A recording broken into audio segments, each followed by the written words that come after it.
आदि माया हीच आहे सृष्टीची आई।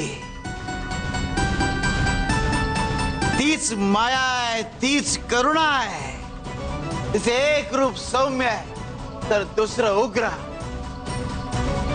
जेव्हा जेव्हा असहाय्यता, अन्याय आणि दुष्टतेचा प्रकोप होतो तेव्हा तेव्हा आदिशक्ती धगधगत्या ज्वालेप्रमाणे उभी राहते। ती दुर्जनांचा नाश करते आणि भक्तांच्या आर्त हाकेला धावून जाते। संकटांचा नाश आणि भक्तांच्या रक्षणाची ग्वाही हेच तिचं अस्तित्व।